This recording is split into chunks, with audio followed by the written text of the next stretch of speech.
que a gente pode... Pronto, a gente pode começar então essa conversa, né? A ideia de ter esses dois momentos, né? Ter a live, que é um momento mais aberto para que a gente possa esclarecer mais ativamente, né? Quais são os passos seguintes do processo de escolha, aquele material que a gente produziu e tudo mais. E os momentos de reuniões técnicas são mais fechados, né? São documentos fechados, são momentos fechados em que a gente pode tirar algumas dúvidas mais específicas, lembrando que muitas questões a gente não tem como responder enquanto grupo de trabalho, que são decisões que passam, então, por uma decisão lá do município, juntamente com a Promotoria de Justiça. Tá? Lembrando que a gente pode conversar um pouquinho sobre a questão da lei, sobre a questão do edital, né? Já vou falar um pouquinho algumas dúvidas que já chegaram para a gente mais comuns, né? Mas eu pediria que vocês não antecipassem também coisas que ainda virão. Então, por exemplo, a questão da idoneidade moral, que eu sei que é uma dúvida que já veio para mim, análise da documentação. Tudo isso a gente vai discutir na live do dia 25, terça-feira que vem, às 16 horas, lá no canal do YouTube da FECAM. Tá? Porque senão a gente vai começar a antecipar um debate que a gente ainda vai avançar para essa discussão no segundo momento, quando for o momento dela, e a gente acaba perdendo um tempo precioso aqui para tirar dúvidas que ainda sejam dos municípios.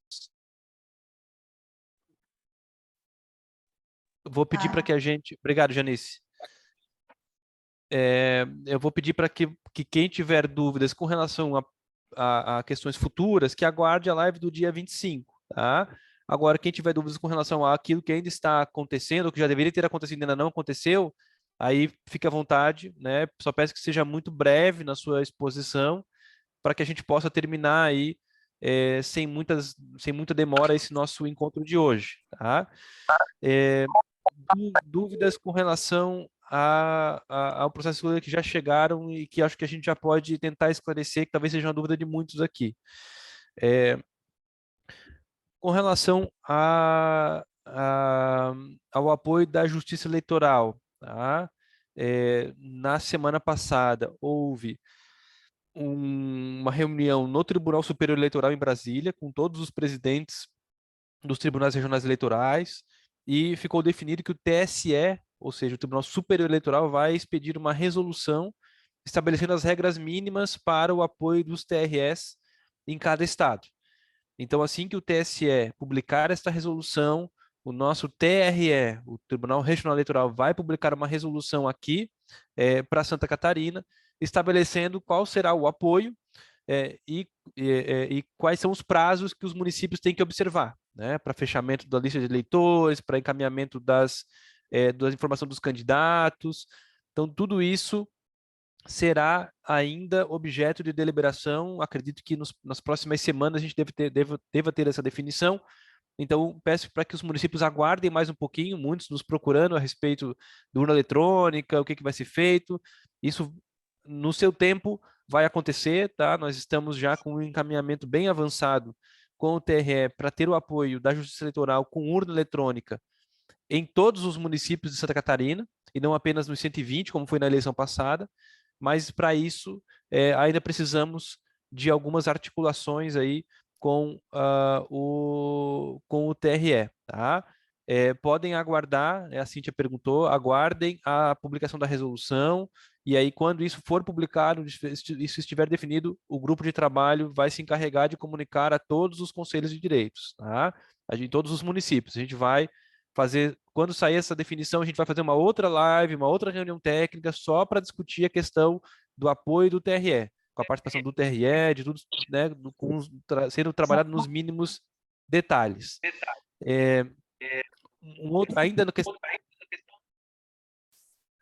Ainda na questão do apoio da Justiça Eleitoral, é muito importante que os municípios observem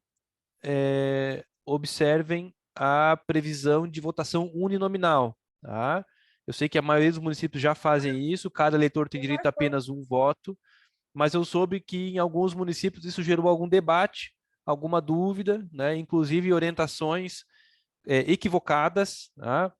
E por isso que eu reforço, gente, sigam as orientações do grupo de trabalho, né? Não, se é uma orientação que não é de um representante do grupo de trabalho, essa orientação não tem caráter oficial, portanto, não será válida caso haja algum tipo de deliberação diferente lá na frente, né? Porque eu ouvi de alguns poucos municípios que houve alguém orientando, dizendo, não, mas o TRE vai apoiar e vai emprestar urna eletrônica mesmo para quem colocar 5 eleitores.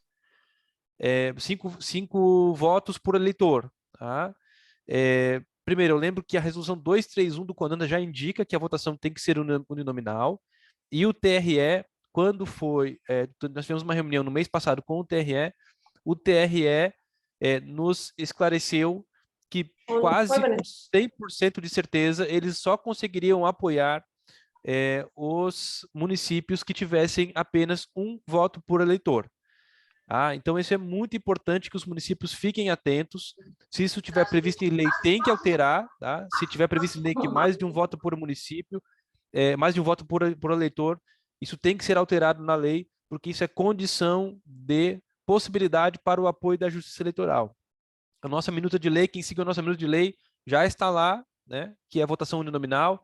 Se a lei não estabelece nada, a própria resolução do CONANDA já serve para o CMDCA, então, dizer no edital que é um voto por eleitor.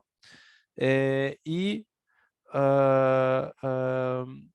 muito importante que, se tem algum município que ainda tem previsão distinta, né, que faça, então, a alteração o mais rapidamente possível para que a Justiça Eleitoral possa prestar o suporte para os municípios catarinenses. Tá? Lembrando que não estou falando apenas do empréstimo das urnas eletrônicas. Esse é apenas uma das formas de apoio da Justiça Eleitoral. O município que colocar 2, 3, 4 ou 5 votos por eleitor corre o risco de não receber, por exemplo, a lista de eleitores. O que significa a lista de eleitores? São as pessoas que estão habilitadas para votar lá no dia 1º de outubro, que o TRE vai encaminhar para cada município. Se a gente não sabe quem pode votar no meu município, porque se eu botar 5 votos por eleitor, o TRE não vai apoiar esse município. Logo, esse município não vai receber a lista de eleitores. Se não receber a lista de eleitores, o município não tem como saber quem vota naquele município. Isso significa que, como eu já disse nossos outros encontros, esta eleição muito provavelmente vai ser anulada, porque nós não temos como controlar quem está votando. Então, é fundamental que os municípios façam os seus ajustes, né? Se tiver previsto em lei, altera a lei. Se não tiver previsto em lei, não precisa, o próprio CMDCA pode incluir no edital com base na resolução 231 do CONAN. Tá? Um outro ponto de questionamento é com relação aos municípios que ainda não aprovaram a lei ou os municípios que ainda não publicaram o seu edital. O prazo máximo para a publicação dos editais era no dia 3 de abril, portanto, já ultrapassado aí em quase 15 dias. Tá? Por que é importante publicar o edital dentro do prazo da resolução do CONANDA? Primeiro, porque nós temos que cumprir o que diz a resolução do CONANDA, né? Que é obrigatório. Segundo, porque a Maria, eu acho que abriu aí o seu compartilhamento de tela. Se alguém puder tirar a tela da Maria. Alguém que é host, às vezes consegue. Obrigado. Por que esse prazo de 6 meses foi estabelecido pelo CONANDA? Né? Não foi uma data que tiraram da cabeça. É porque é um prazo razoável para que os municípios possam organizar o seu cronograma do processo de escolha. Tá? 6 meses, considerando que o município tem que abrir o prazo de inscrição, tem que avaliar as candidaturas, tem que abrir prazo para recurso, tem que fazer a prova em muitos municípios que fazem prova, tem que depois ter um prazo para a campanha. Até chegar no dia 1º de outubro, 6 meses é um prazo razoável, que a gente ainda consegue eventualmente ter uma folguinha a mais ali para, se tiver algum problema, fazer um ajuste no cronograma. Se o município não publicou o seu edital até hoje, publique imediatamente, tá? O mais rapidamente possível, porque nós já estamos muito atrasados no que diz respeito para aqueles municípios que não publicaram com relação ao cronograma, que nós já perdemos aí quase 15 dias, que são 15 dias muito importantes, que vão fazer falta lá na frente. Tá? O cronograma começa a ficar muito apertado, e aí não dá tempo de dar um prazo adequado para fazer as habilitações, tem prazos que já estão previstos na resolução do CONANDA, que são de 5 dias, então, que a gente não pode mexer. Então, todos esse passo a passo que tem que ser feito, né, até o dia 1º de outubro, ele já está contadinho dentro desses 6 meses. Se a gente tem só 5 meses para fazer o processo de escolha, vai faltar tempo lá na frente. Lembrando que a eleição é obrigatoriamente, deve ser realizada no dia 1º de outubro deste ano, tá? Mesmo que o município tenha atrasado o edital, o cronograma tem que ser adaptado para a eleição ser no dia 1º de outubro. É completamente ilegal, porque o próprio Estatuto da Criança e Adolescente é uma lei federal que estabelece que a eleição tem que ser no dia 1º de outubro, das 8 às 17 horas. Todos os municípios têm que fazer a eleição no dia 1º de outubro. Mesmo que atrase o edital, mesmo que dê problema na frente, a gente vai ter que dar um jeito de fazer a eleição no dia 1º de outubro, tá certo? Então, por isso que é importante que os editais sejam lançados dentro do prazo. Aqueles que já perderam, que então publiquem o mais rapidamente possível. Ah, mas o meu município ainda está discutindo o projeto de lei. A Câmara de Vereadores vai votar isso na semana que vem. Gente, não dá mais tempo de esperar, tá?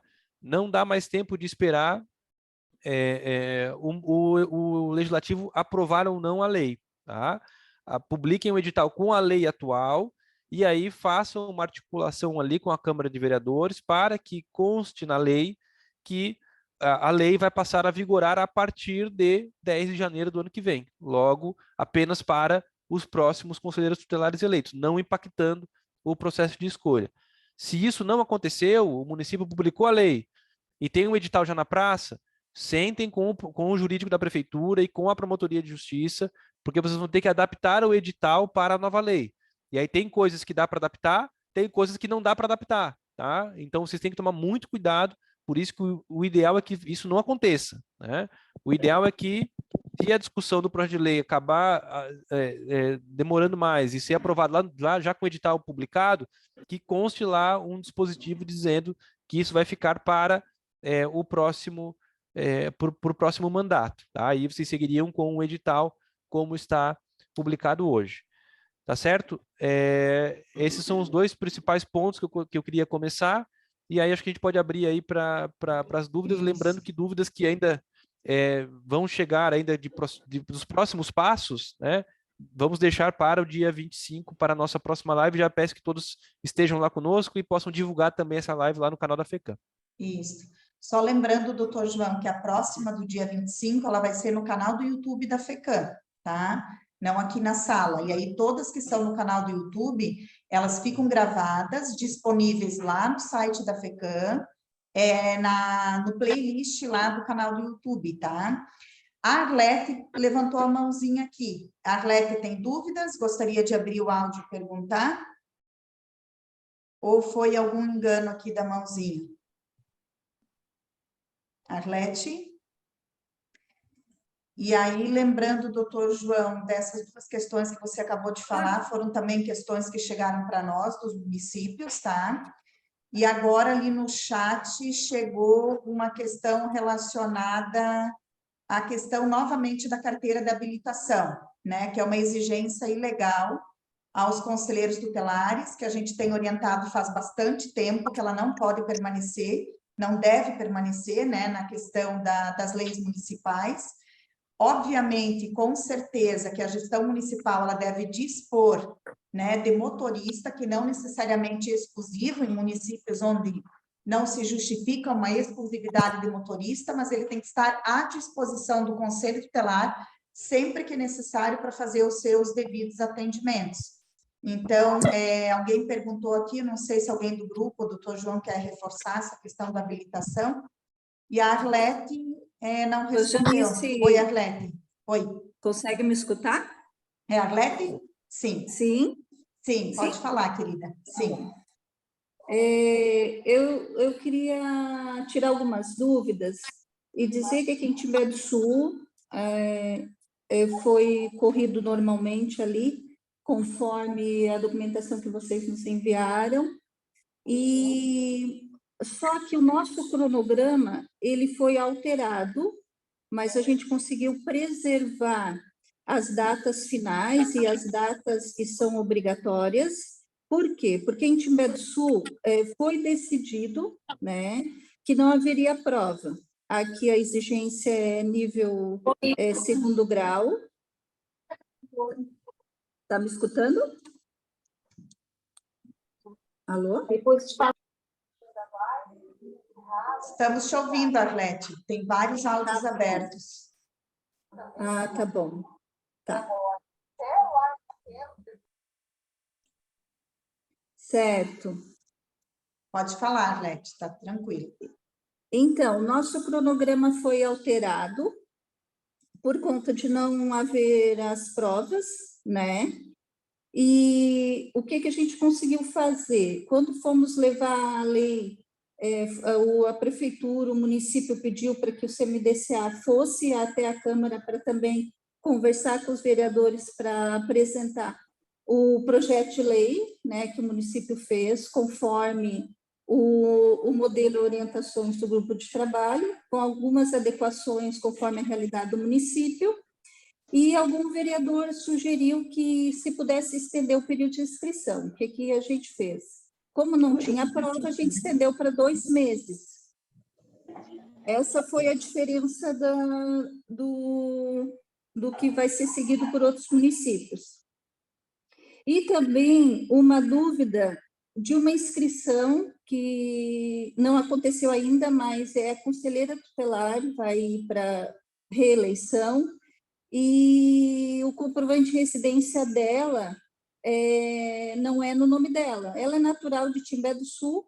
Obviamente, a gente pensou que uma declaração, uma assinatura reconhecida em cartório do proprietário seja o suficiente, mas se puder também dar uma orientação sobre isso. E, por último, comentar se aqui o pessoal que está participando do chat, eles viram um vídeo que está no Instagram, que é do Lauro Trindade, que fala, incentiva os conselheiros tutelares a contestarem o edital. Segundo ele, aqueles que estão seguindo os modelos e que a lei municipal não trata da mesma forma do que o grupo de trabalho preparou. Então, ele está, na verdade, incentivando, né, que acredito que nenhum município vai fazer isso, porque tem orientação jurídica, tem todos os profissionais que estão amparando, né, nesse processo.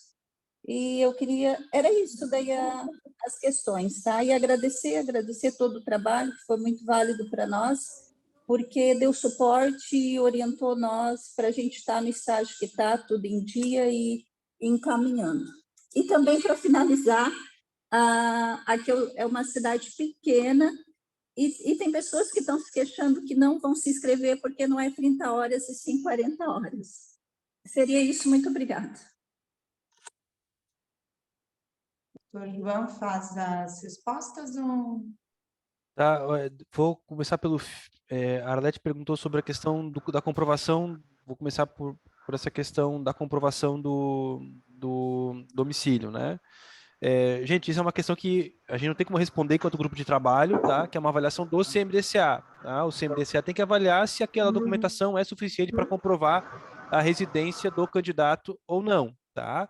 Então, aí avalia a comissão e depois defere ou indefere a candidatura. Lembrando que isso é mais para frente ainda, né? As habilitações ainda vão, o prazo de inscrição ainda está aberto, tá? Com relação a esse vídeo do Instagram, eu não vi, não conheço, e temos que tomar muito cuidado, porque eu recebo muita coisa no WhatsApp aí de fake news, né? De gente até mal intencionada querendo tumultuar o processo. O que a gente sempre orientou desde o começo da primeira live, desde 2019, né? O edital, ele tem que guardar lógica, ele tem que seguir os requisitos previstos em lei.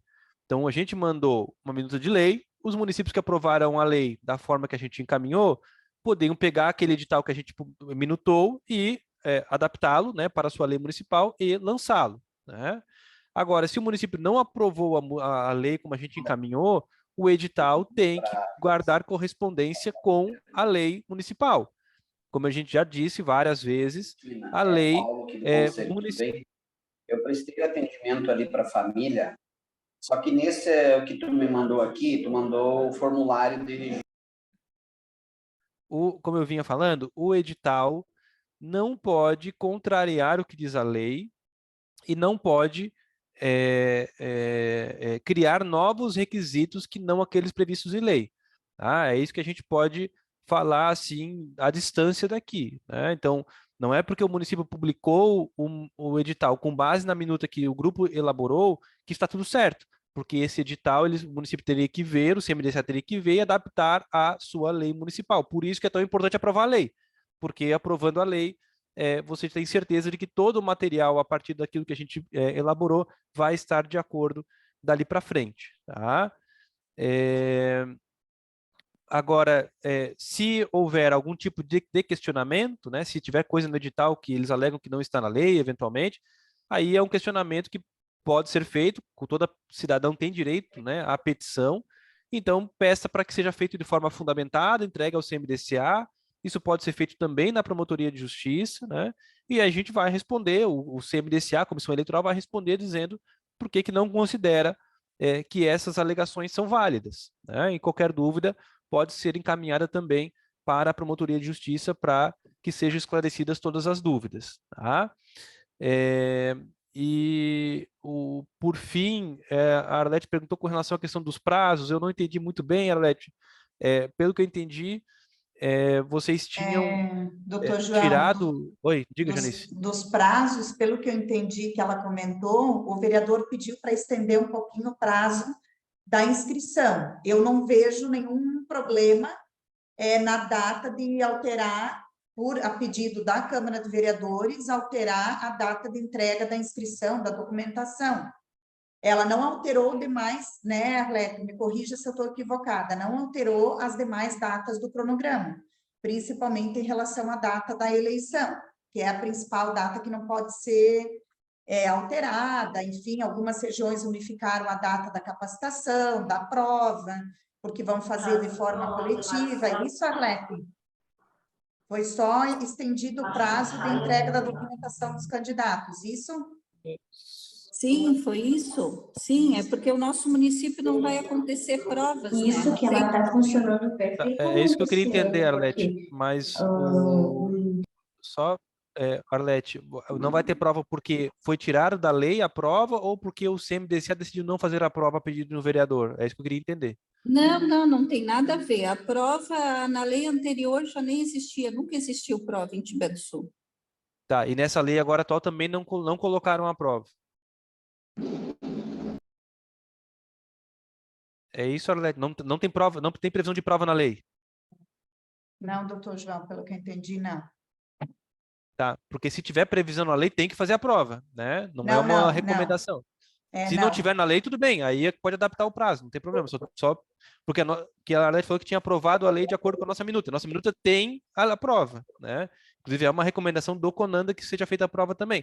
Mas se o município tirou, não tem problema mexer no prazo para adequar, já que vai ter um prazinho a mais, que geralmente o mês de maio e junho era realmente o prazo da prova, pode estender o prazo para inscrições, como a Janice colocou, não tem problema. Pessoal, a Fabiane tem algumas questões de Birama. Pode ser ela próxima, então? Fabi? Oi, boa tarde. Janice, boa tarde, doutor João. Então, nós estamos aqui com uma questão, a gente seguiu todo o edital, minuta de lei, né, que veio do grupo de trabalho, um material muito bom. Tem uma questão que chegou a nós, assim, que é aquela coisa, né? A inscrição fala que tem que ter 21 anos completo. Nós temos candidatos muito bons, né, que estão estudando na área de direito, que vão completar esses 21 anos agora no mês de junho, de julho. Então, eles não poderiam se inscrever no edital, pelo que está dizendo o edital, mas eles terão 21 anos, tanto no momento do processo de escolha, da votação, né, já ali. É possível que a gente, enquanto CMDCA, faça algo relacionado a isso que permita que eles façam a inscrição? Ô, Fabiana, eu coloquei no chat aqui o link para o documento lá do CNMP, do Conselho Nacional do Ministério Público, que a gente elaborou e tem a resposta para essa sua dúvida lá, tá? Então, lá o que a gente estabelece? O entendimento dos tribunais eleitorais é que para as eleições gerais, né, não especialmente para o Conselho Tutelar, mas que o prazo, que a comprovação da idade mínima, ela pode ser feita no ato da posse e não na inscrição. Então, se a pessoa tiver 21 anos no ato da posse, ela pode concorrer desde já, tá? Esse é o que está escrito lá, tá? De interpretação dos TRS e é o entendimento do CNMP também, né? Então, Perfeito. esse é o entendimento que a gente tá lá no link ali, você pode procurar, joga no Google, no procurar 21 anos, já vai achar ali a parte do documento que está escrito esse tema pontualmente, tá? Perfeito, então. Obrigada, doutor. Pessoal, oi. Ô, Janice, deixa eu só antes Oi. de... Sim. Tem mais gente inscrita aqui, mas eu estou Isso. preocupado que está vindo muita questão aqui no chat. Vamos responder um pouquinho do chat, Sim. depois a gente volta para as perguntas, pode ser? Doutor João, eu pedi para o pessoal nosso ali do grupo pegar essas questões do chat e colocar lá no grupo, que fica melhor. Aí, quem sabe, a gente abre para a Mariana e para a Três Barras e depois volta para as questões do chat, pode ser? Pode ser. Então, a Mariana faz as questões e Três Barras, e depois o grupo responde, enfim, tá? Mariana. Boa tarde, estão me ouvindo? É o seguinte, a respeito ali dos requisitos, né, como o doutor falou, sobre a idade na data da posse. O mesmo se aplica à penalidade disciplinar, se porventura, durante o processo de inscrição, durante o decorrer do ano, houver aplicação de uma penalidade, ela vai ser considerada na data da posse ou até o momento das eleições? Não entendi mais. A pessoa já tem uma punição e ela prescreve ou ela pode ser punida posteriormente, você diz? Não, está havendo um procedimento de apuração da infração, né? Durante esse período de inscrição, durante o período eleitoral. Mas o meu raciocínio, em princípio, seria exatamente esse, que se for aplicada a penalidade antes da posse, seria um impedimento. Confirma isso ou não? Sim, na verdade... ou tem duas possibilidades aí, né? Ou a comissão eleitoral já pode indeferir a inscrição de plano, mesmo que não tenha sido julgado o caso ainda, mas alegando que a pessoa não tem idoneidade moral, né? A partir do que já consta do processo, né? Seria uma conclusão da comissão, seria uma possibilidade, porque a idoneidade moral, isso a gente vai tratar na próxima live, né? Idoneidade moral é um conceito mais amplo, que não se refere aos antecedentes criminais e tudo mais, mas a comissão pode, de forma fundamentada, dizer, olha, à luz do que está já nesse processo administrativo, nós entendemos que essa pessoa não tem idoneidade moral nem para concorrer ao cargo de conselheiro tutelar. Seria uma possibilidade. A outra é autorizar a candidatura e ir lá na frente, né? Antes da posse, ou mesmo depois da posse, se esse candidato, se esse conselheiro tutelar se verificar que não tem idoneidade moral a qualquer tempo, né, em decorrência de uma punição civil, administrativa ou mesmo criminal, ele pode ser excluído desde que haja um procedimento administrativo em contraditório. Tá? Não é uma exclusão de plano, né? Tem que abrir um procedimento administrativo e dar o direito de defesa e aí depois tomar a decisão. Aí não é mais a comissão eleitoral, não é mais o CMDCA, daí é a prefeitura municipal. Tá? Sim, doutor, é só porque essa questão da impossibilidade de inscrição, eu até como jurídico aqui, recomendei que não fizesse em virtude do princípio da presunção da inocência, porque de repente ele pode alegar que ele poderia concorrer, uma vez que o processo ainda estaria no início, né? Mas, de toda forma, se houver aplicação de penalidade, independentemente de qual seja, então, claro, poderia ser um requisito para impedir a própria posse. Obrigada. Isso. Doutora Mariana, lá naquele documento que eu postei aqui, o link lá do CNMP, a gente faz toda essa discussão sobre o que é o princípio, o que é o requisito da idoneidade moral. E lá a gente discute justamente para fazer essa diferenciação, que não fere presunção de inocência e tal, que pode ser feito uma avaliação subjetiva do candidato. Não pode ser arbitrária, né? Tem que ser fundamentada, mas quando o Estatuto trouxe, lá no artigo 133, o requisito da idoneidade moral, ele não se referiu a existir ou não uma punição específica ou a uma condição específica. Ele quer que a comissão, que o CMDCA, avalie realmente se aquela pessoa tem condições de exercer o cargo de conselheiro tutelar. Então, há uma margem aqui de subjetividade e haveria, e tem toda a discussão aqui que a gente faz no CNMP, inclusive para justificar por que não fere o princípio da presunção de inocência, né?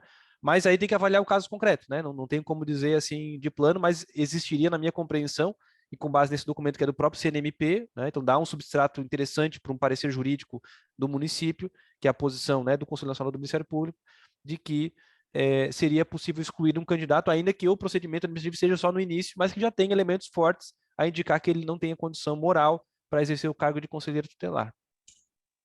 Tá bom, muito obrigada. Vamos utilizar então desse documento. Obrigada, doutor. Valeu. 3 Barras. Isso. Qual o colega dos 3 Barras? Boa tarde, Janice. Boa tarde, doutor João. Eu sou a Suelen, aqui de Três Barras. Nós lançamos o edital, no caso 7, segundo o cronograma da organização de vocês. Então, estamos também com a eleição suplementar em andamento também, ela finaliza agora em 28 de abril. E eu queria saber a respeito da nova minuta, foi enviada para a Câmara. Eu verifiquei no site, até dia 15 de maio eles vão fazer a aprovação dessa minuta. Junto com o jurídico, pode ser feita uma retificação desse edital para os conselheiros que hoje são conselheiros tutelares poderem ser contemplados com esse valor que vai aumentar o salário. Então, para eles poderem, até o final de mandato, receberem essa lei está vigente. Não sei se me fiz entender. Eu acho que tem que sentar lá com o executivo e com a Câmara de Vereadores para estabelecer o que vai valer e o que não vai valer. Tá? Não há impedimento de que o valor do salário já aumente desde já, mas só tem que tomar um certo cuidado, porque se a lei inteira começar a vigorar desde já, teria que mudar talvez muita coisa do edital, né? Então, talvez colocar lá, passa a valer desde já, esse artigo, esse artigo, esse artigo. Os demais artigos passam a valer a partir da próxima gestão, do próximo mandato do Conselho Tutelar, justamente para evitar que haja um questionamento do próprio edital, né? Então, é uma avaliação que tem que ser feita com o pessoal do jurídico da prefeitura, sentar com a Câmara de Vereadores. Vocês já publicaram o edital, né? Então, baseado na lei antiga. Isso, aí cuidar para não impactar, porque se mudar muita coisa, talvez tenha que mudar muito o edital e aí tem que quase começar de novo. E aí não vai dar mais tempo, né, de começar de novo em maio, um processo de escolha novo, assim, né, praticamente com o edital, com novos requisitos e tal. Então acho que é uma questão de avaliar realmente com o jurídico da prefeitura, de incluir esse dispositivo de transição, né, o que vai valer a partir de agora e o que vai valer a partir de 10 de janeiro do ano que vem. Obrigada. Pessoal, eu acho que agora, em função dos inscritos, a gente vai para as questões do chat. Doutor João, vou tentar fazer aqui em blocos, e os demais colegas também que estão na sala, que eu acho que facilita, né? Caso haja inscritos insuficientes para o processo de escolha, qual procedimento tomar? É obrigatório o trabalho de segunda a sexta, todos os dias, todos os conselheiros? A gente volta àquele mesmo debate da live anterior, né? Trabalhar no horário de expediente, das 8 ao meio-dia, se for 40 horas, vamos supor, da 1 às 5, ou da 1h30 às 5h30, mais o sobreaviso, né? E aí, assim, é obrigatório, não pode dividir carga horária, cada um trabalhar numa carga horária diferente, né? Eu acho que isso, eu não sei se depois querem ser forçado, doutor João, hoje já está bem claro também na live anterior, que depois dá para voltar lá e resgatar. Como a gente já falou dezenas de vezes, revezamento de conselheiro tutelar é ilegal, né? Portanto, os conselheiros, todos eles têm que trabalhar de segunda a sexta, tá? Só, eventualmente, se for uma folga de plantão, de sobreaviso, umas férias, aí tudo bem, mas se não, é de segunda a sexta. Não cabe mais uma dupla trabalha na segunda, outra trabalha na terça, isso é ilegal, fere o princípio da colegialidade previsto no Estatuto. Com relação à questão dos número de inscritos insuficientes, que foi a primeira pergunta, isso também é um pouquinho mais para frente, né? A gente vai discutir lá na próxima live, mas a resolução do CONANA já estabelece. Se tiver menos de 10 inscritos, tem que reabrir o prazo e estimular novas candidaturas. Mas, gente, nós estamos exatamente no meio do prazo das inscrições, então não temos por que achar que não vai ter candidato ainda. O que a gente tem que fazer agora, justamente para evitar que tenha que abrir mais prazo lá na frente, aí vai comprometer todo o cronograma, correr agora, vamos para a imprensa, vamos para a rádio, vamos fazer entregar folder, fazer um pedágio, vamos dar um jeito, chamar o prefeito, chamar o secretário, para todo mundo divulgar, fazer contato no bairro, para que a gente tenha o maior número de candidatos possíveis para não ter que suspender o processo lá na frente. Tá? Doutor João, aqui tem uma questão que é sobre a documentação obrigatória para inscrição. Se o Conselho de Direitos ele tem que fazer a verificação no ato da inscrição ou após o prazo de inscrição. Tá, como está no edital, a responsabilidade de entregar os documentos corretos é do candidato, né? Então, a responsabilidade do CMDCA é somente depois que o prazo está encerrado. Mas o que a gente sugere que seja feito? Né? A gente sugere que já a pessoa que vai receber a documentação já seja uma pessoa treinada e já dê uma olhada na documentação, para evitar que depois tenha que pedir para completar a documentação ou ter que impugnar uma candidatura, porque esqueceu uma certidão de antecedentes criminais que poderia ter tirado da internet. Então, esse trabalho preventivo da comissão já é importante para isso, não é uma análise total, não é uma coisa, estou atestando, não é estou atestando que está tudo certo, mas sim uma análise preliminar, assim, ó, já faz um checklist, né? Ó, esse está tudo certo, então tá, ó, a princípio tá ok, mas a gente vai analisar com calma depois, né? Não é nenhuma concordância total. Não deixem só para o final, tá? Essa é a sugestão. Embora, legalmente, tecnicamente, só vai valer a conferência que vocês forem fazer ao final do processo, tá? Depois que os prazos tiver finalizado. Tem uma outra questão aqui que é em relação ao FIA e à Câmara de Vereadores, que eu penso que não é o momento agora para a gente tratar sobre esse assunto. Então, eu vou pedir que o colega depois faça contato, pode ser até diretamente aqui com a FECAM, que aí a gente pode auxiliar melhor sobre isso, tá? Para a gente focar nas questões do processo de escolha, tá? Em função do tempo que a gente tem. Estamos com dificuldade, um número de 360 horas de experiência com criança e adolescente. Essa questão pode ser flexibilizada? Já tratamos nas outras lives, né, doutor João? Mas acho que dá para destacar que é possível a flexibilização, né? Mas, enfim, pode responder. Tá. Não, Janice, então, assim, tem que ver o que está previsto na lei municipal, tá? Se a lei municipal tiver 360 horas com experiência, taranã, número de, aí não tem como flexibilizar, né? Se não tiver na lei, tem que seguir exatamente o que está na lei. Se está na lei que é possível flexibilizar, pode flexibilizar. Se tiver a lei só o valor ali pronto, não tem como flexibilizar, tá? Lembrando que essas 360 horas não é experiência com criança e adolescente, pelo menos a nossa minuto de lei. É um curso de pós-graduação. É isso, a gente colocou na minuto de lei, depois discutimos muito esse tema lá em 2019, que é para dar mais uma alternativa para aquela pessoa que eventualmente não tem uma experiência diretamente no atendimento de crianças e adolescentes, mas que tem, por exemplo, uma pós-graduação em direito da criança e adolescente. Ela pode, ou com algum tema que seja relativo à criança e adolescente, ele pode usar essa pós-graduação como forma de comprovar a sua experiência. Se tiver prevista a lei municipal, sim. Mas lembrando, não é somar um monte de cursinho, tá? Eu fui numa palestra de 20 horas, eu fui num cursinho de 30 horas, depois eu fui numa palestra de 5 horas, outra de 2 horas, somei tudo, deu 360. Não, isso não vale, tá? Tem que ser um curso de 360 horas, ou seja, um curso de pós-graduação, tá? Mas vai valer o que estiver previsto na lei municipal. Só outras perguntas aqui, Janice, que eu queria complementar antes, né? Conselheiro de Taió, como resolução na parte de votação, o que muda, porque se poderia votar em mais de um conselheiro, dessa forma, como será o processo de votação? Não sei se eu entendi bem a pergunta, mas assim, como eu disse, né, não pode, o TRE vai provavelmente condicionar o apoio da Justiça Eleitoral à votação uninominal. Se tiver previsto em lei, vai lá, senta com o jurídico da prefeitura e pede para alterar a lei com urgência. Se não está previsto em lei, está só na resolução, está só no edital do CMDCA, altera o edital, não precisa mudar a lei, tá? Porque a 231 do CONANDA já determina que seja uninominal. Então, o CMDCA tem que seguir a resolução do CONANDA se não tiver previsão de lei em sentido distinto, tá?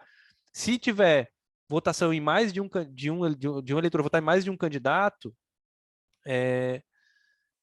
lamento informar que este município provavelmente não vai ter apoio da Justiça Eleitoral e provavelmente vai ter que fazer a eleição de novo, tá? Porque essa eleição não vai ter validade jurídica, porque ter muita chance de ser anulado. Eu sei que tem muita gente de promotoria assistindo também. Ah, o meu município não publicou o edital ainda. Gente, reunião para hoje, para amanhã, para ver se não vai publicar o edital, por que não publicou.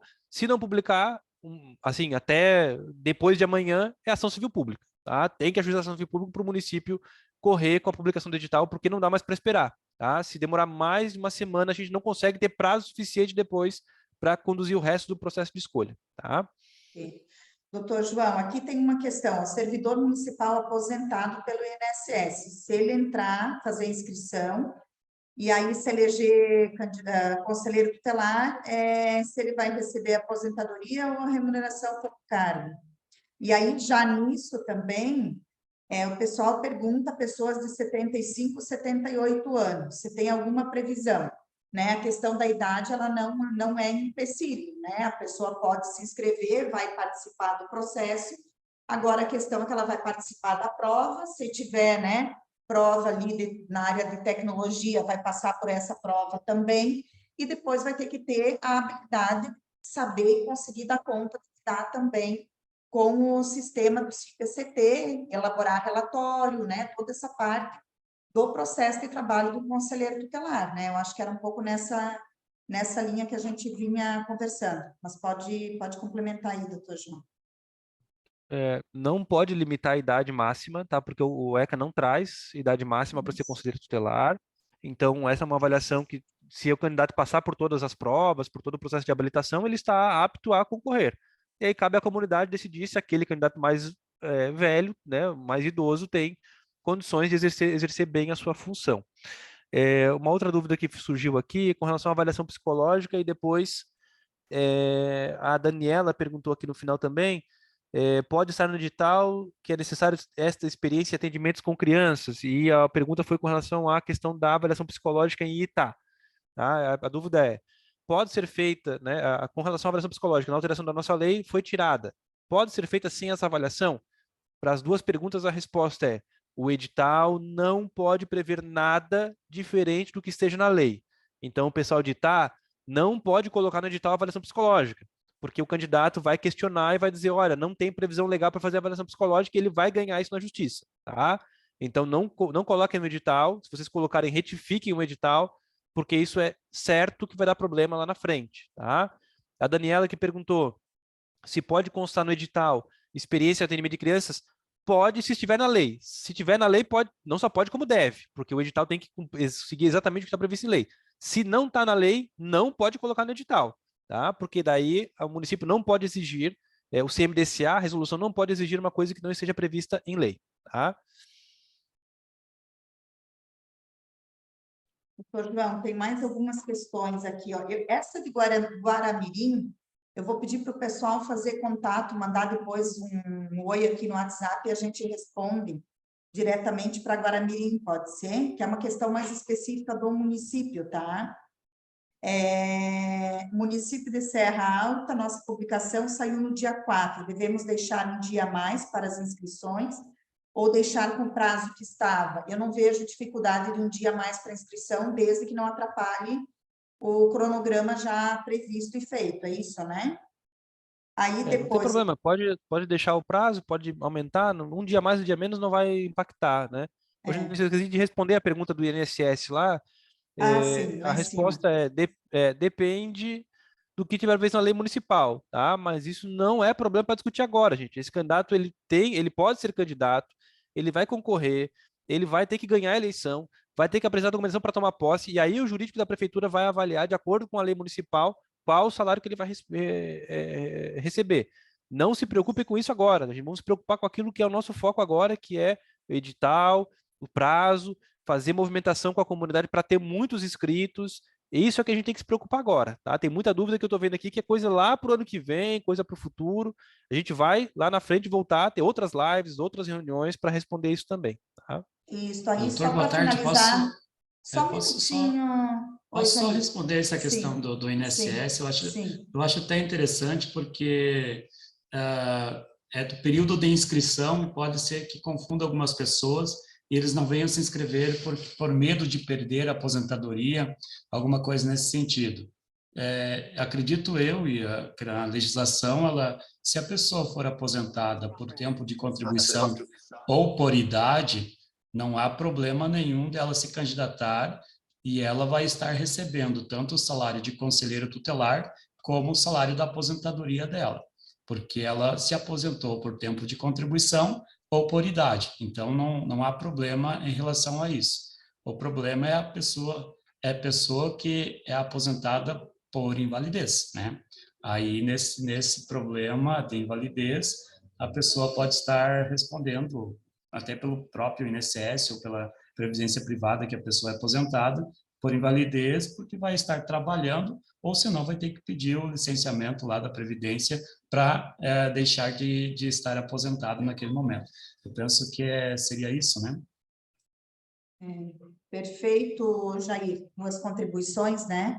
O Jair, pessoal, ele é advogado, né? Tem uma experiência aí com o Conselho Tutelar também, né, Jair?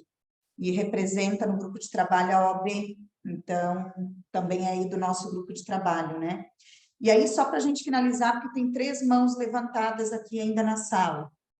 O parentesco entre candidatos, como proceder? Podem concorrer? Segundo, no caso do candidato ser funcionário público concursado, ele pode se afastar para exercer um mandato sem perder o cargo? Estamos realizando o processo de escolha tampão, o edital foi lançado hoje, precisamos, não, isso aqui, seguir toda a lei nova, prova, capacitação, aí a questão ainda dos editais, os processos que foram abertos agora em meio ao processo de escolha, né, como proceder com esses editais também. Doutor João, Jair, querem responder essas duas aqui, aí a gente vai para a sala de novo? Vamos lá. Parentesco, tá? Artigo 140 do ECA, que estabelece lá que não podem servir no mesmo conselho alguns parentes, né? Mas isso é um requisito para ser conselheiro tutelar e não para concorrer ao cargo, tá? Então, os parentes podem concorrer. Digamos que eu e meu irmão queremos ser conselheiros tutelares. Nós podemos ser candidatos normalmente, tá?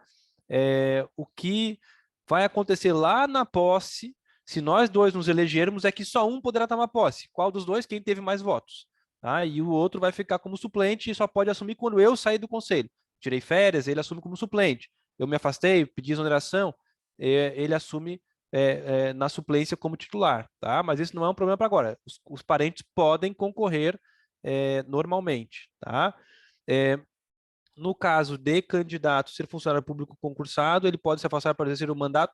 Para exercer o mandato, se tiver previsão na lei municipal, se o município seguiu a nossa lei, sim. Se não, tem que fazer uma consulta para o jurídico da prefeitura para ver qual vai ser o procedimento. Tá? A nossa lei, por isso que a gente falou tão importante que era aprovar a nossa lei, né? Porque ela já resolve esses problemas todos. O servidor público pode se afastar do seu cargo para exercer o mandato de conselheiro tutelar. Tá? Essa é a regra geral, tem que ver o que está escrito na lei municipal, tá? Lembrando que é para exercer o cargo, né? Ninguém precisa se afastar agora para concorrer. Eu sei que essa dúvida vai surgir, né? Eu sou candidato a conselheiro tutelar, sou conselheiro tutelar, quero ser candidato à reeleição. Tenho que me afastar para fazer a campanha? Não precisa se afastar, desde que, obviamente, não faça nenhum tipo de campanha durante o seu expediente, tá? E eu acho que, com relação ao mandato, ao processo de escolha tampão, de novo, né? Por que é importante aprovar a nossa lei? Né? Porque a nossa lei já prevê que nos 2 últimos anos de mandato, a eleição tampão, essa eleição para suplementar, ela pode ser feita de maneira indireta pelo próprio CMDCA. Então não precisaria, né, fazer todo o processo agora de fazer uma votação com a comunidade. Então mas enfim, aí tem que ver se o município aprovou ou não a lei. Se não aprovou, dá para pelo menos para as próximas para já corrigir esse problema. Mas para o processo de escolha atual, o que é importante, né? O CONANDA estabelece que tem que, então, seguir o processo de escolha normal, mas podem ser reduzidos alguns prazos e excluídas algumas etapas. Isso o CMDCA tem que avaliar de acordo com a sua realidade, diminuir alguns prazos, talvez eventualmente tirar alguma etapa. Isso o CMDCA tem que sentar e avaliar. Tá? Não precisa seguir exatamente o processo de escolha atual, né, dos 6 meses, que senão é melhor não precisar fazer o processo de escolha suplementar, né? Era só fazer o processo de escolha atual. Tá?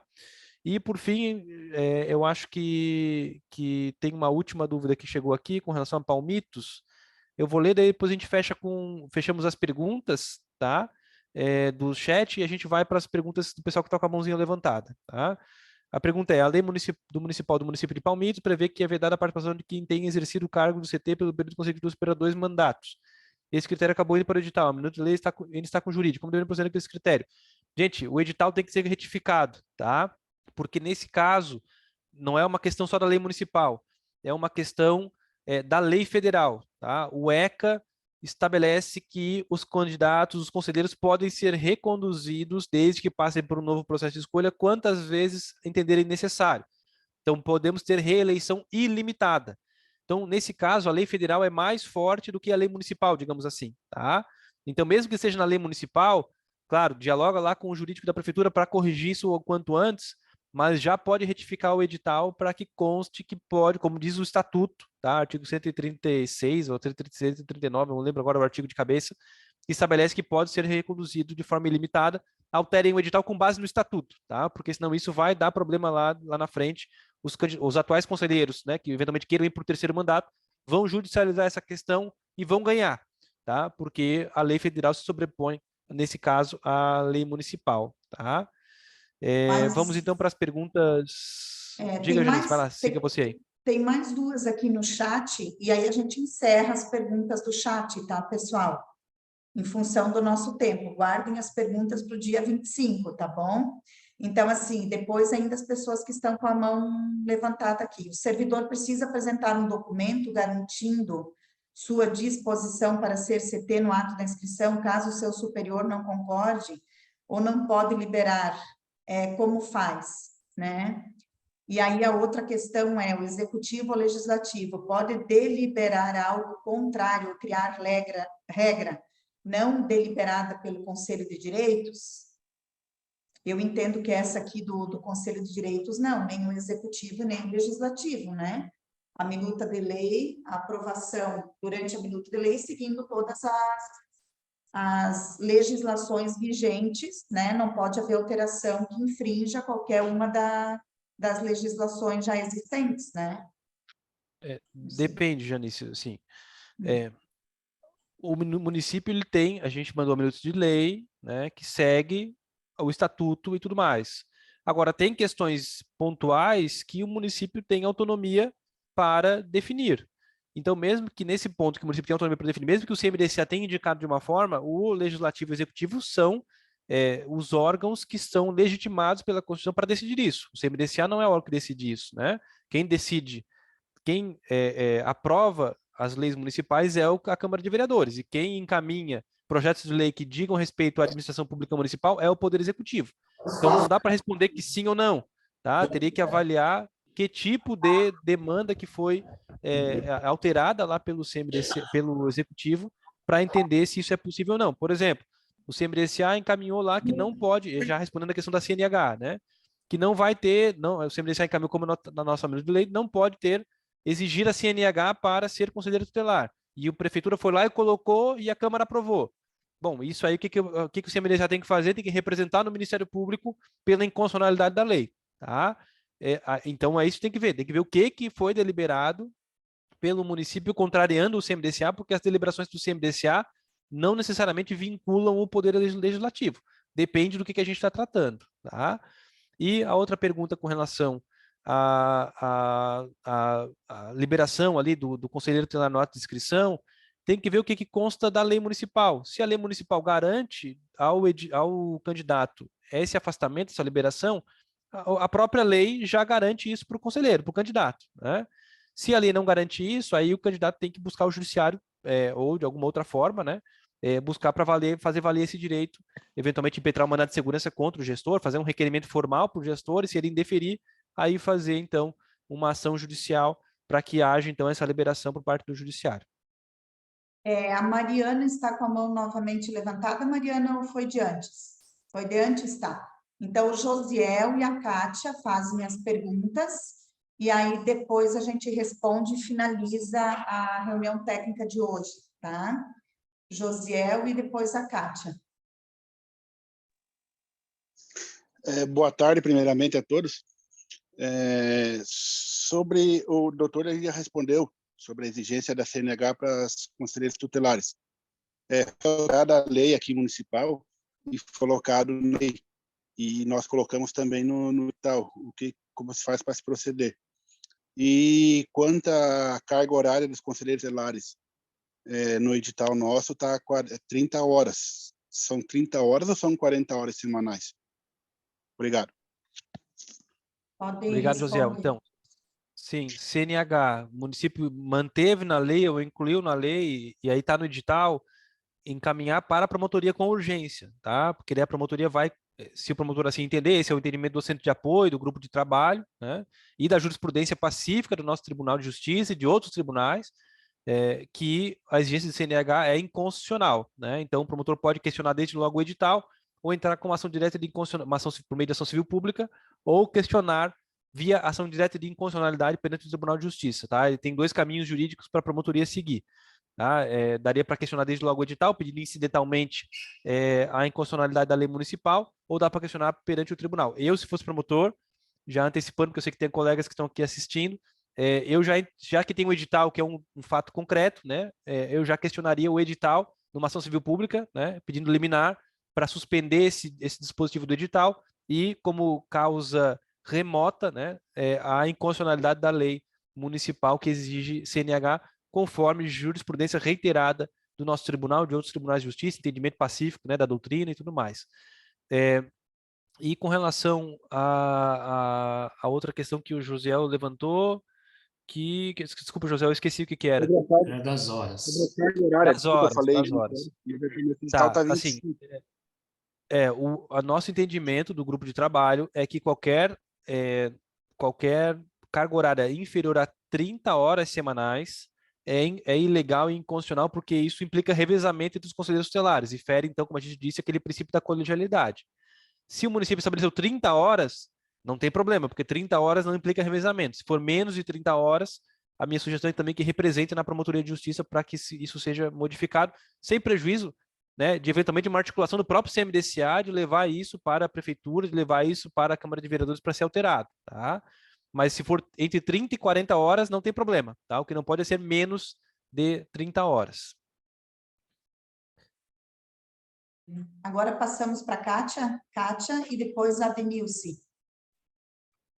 O meu questionamento eu fiz ali no chat sobre o FIA, não é com relação ao FIA, é com relação aos conselheiros poder desenvolver as atividades normalmente, digamos assim, eles poder ir na Câmara de Vereadores ou numa escola, os atuais conselheiros agora não estão em campanha com relação ao imposto de renda, né? Se haveria algum empecilho, se entenderia como uma propaganda antecipada ou não, se é tranquilo isso, se há algum impedimento com relação a essa participação deles. Agora entendido, Kátia. Eu acho que tu trouxe o FIA como exemplo, né? Mas o entendimento é aquilo que o doutor João falou há pouco. Eles podem continuar executando as atividades, as ações que o conselho executa, desde que não utilize o espaço deles de trabalho ou essas atividades para fazer campanha, né? Ou para colocar o nome deles na comunidade, né? Eu acho que é nesse sentido. Então, bastante cuidado em relação a quais são as atividades e como que eles se colocam nessas atividades. É isso, né, colegas? É isso, Janice. Só lembrando que não tem ninguém em campanha ainda, né? Porque ninguém pode fazer nenhum tipo de campanha, porque ainda estamos no prazo de inscrição, depois tem a prova, tem uma série de etapas, e aí, quando começar o prazo de campanha, o período de campanha, o CMDCA vai publicar uma resolução, vai estar lá no cronograma, né? Então, quem estiver fazendo campanha, independentemente da questão do FIA, tá? Mas eu sei que já está pipocando por aí, né? Gente querendo fazer campanha, eu sou pré-candidato, eu sou conselheiro tutelar e tal. Isso pode gerar a impugnação da candidatura porque ele está abusando do poder político, né? E aí, com relação à questão do FIA, é isso que a Janice respondeu, tá? Eles podem participar normalmente dos seus trabalhos, desde que não se autopromovam, né? Não vão lá para fazer campanha, não pedir voto e tal. Então, isso é tranquilo. Lembrando que a resolução 231 do CONANA tem algumas vedações, tá? Então, é importante vocês darem uma lida na 231, lá das condutas vedadas, porque isso tem algumas vedações, por exemplo, de comparecer, mesmo que não seja para pedir voto, não seja para fazer campanha, o candidato não pode, por exemplo, comparecer a nenhuma inauguração de obra pública nos 3 meses antes da eleição. Então, essa é uma regra que está na 231 do CONANDA. Então, a gente tem que ficar atento para ver se não incide nenhuma dessas regras previstas na 231 do CONANDA, tá? Com licença, doutor, só mais um pouquinho. Oi, Josiel, finaliza então, e aí a gente passa para a Denilce, e aí nós Sim, vamos só ter desculpa. que... Sim. Eu só queria saber qual é a lei que nós não achamos aqui no município, que regulamenta sobre as 30 horas do Conselho Tutelar.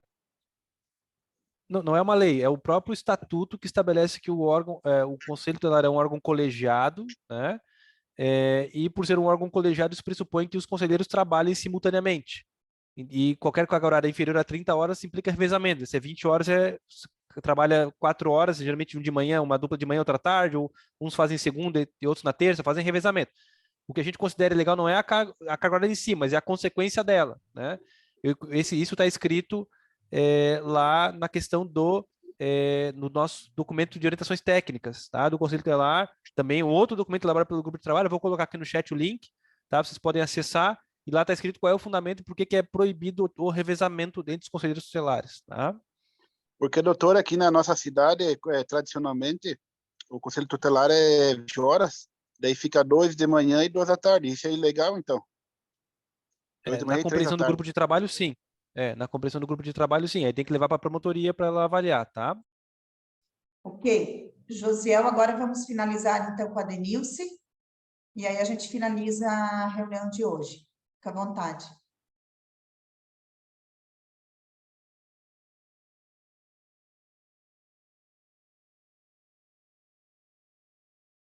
Não estamos te ouvindo, querida.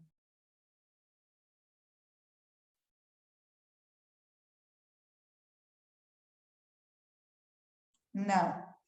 Será que tirando o fone não dá? Tira do computador. Oi? Também não. Não. Não.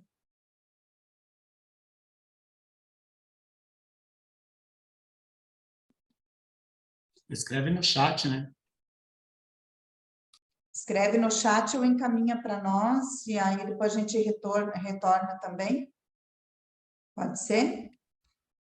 Pessoal, penso que a gente já ficou hoje mais de 1 hora aqui, 1h10, né? Começou às 13h30 no horário previsto. A gente sabe que há muitas dúvidas, muitas questões lá no cotidiano que chegam, né? Nessa relação que envolve o Conselho de Direitos, Conselho Tutelar, Poder Executivo, Poder Legislativo, né? E a gente dá conta de todas essas questões aí que permeiam o processo, né? Acredito que hoje já tivemos aí muitas contribuições nas perguntas, respostas, intervenções, enfim. E aí nós encerramos por aqui. A gravação de hoje, nós vamos mandar um link, né, para os órgãos que compõem o grupo de trabalho e para as associações de municípios. Qualquer dúvida, nos procurem que a gente disponibiliza a gravação. Não tem como ir para o canal do YouTube, porque a gente acabou não gravando lá no canal do YouTube, e aí também porque ficamos aqui na sala e aí visualmente não vai ficar bem colocada lá, mas ela vai estar disponível o link, tá? Então, assim, eu só peço que vocês aguardem no mínimo até a partir aí de quarta-feira para a gente poder baixar o vídeo, salvar, enfim, e mandar o link para vocês, tá bom? E aí esperamos todos no canal do YouTube no dia 25, às 16 horas, né? Então, também 1h30 de live no máximo. Se puderem já vir com as perguntas, né? Prontas e também já com as outras 2 lives assistidas, né? Eu acredito que isso contribui bastante. E aí, para a gente poder dar prosseguimento aí ao processo, tá bom? Agradecer novamente à Secretaria de Estado, ao Jair, que representa a OAB, a Giovana, que representa o SEDCA, né, a todo o grupo de trabalho que está aqui conosco hoje, e desejar aí uma excelente semana a todos, ok? Obrigada e boa tarde. Tchau, gente. Até a próxima.